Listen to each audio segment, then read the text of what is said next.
Let's do a Heroes and Villains haul. So I previously did my own little purchase at Heroes and Villains back in December, and this time they kindly sent me some stuff, so let me show you guys what they sent me. First we have this Princess Leia t-shirt, and admittedly I did not realize that it was going to be a fitted style because I probably didn't read the description, and I should have gotten a medium because I am swole, but it's cute.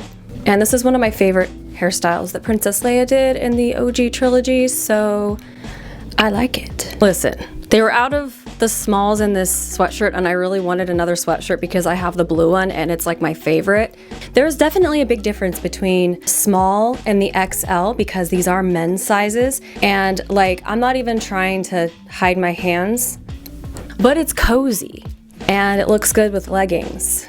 And I'm probably gonna give this to my husband because...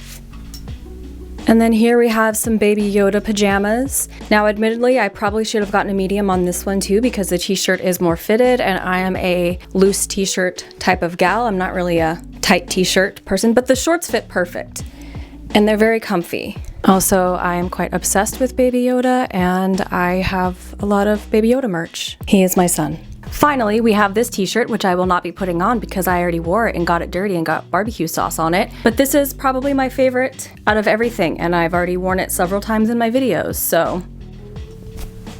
My genuine review is that I love Heroes and Villains. The quality of the items is top-notch, so if you would like to get some for yourself, you can use my discount code DressMeUpScotty for 20% off. I do get a slight commission from it, so it does help me out and helps me produce more content. So if you decide to get something for yourself, first of all, you're welcome, and second of all, thank you. I look like a 5-year-old who stole her dad's sweater.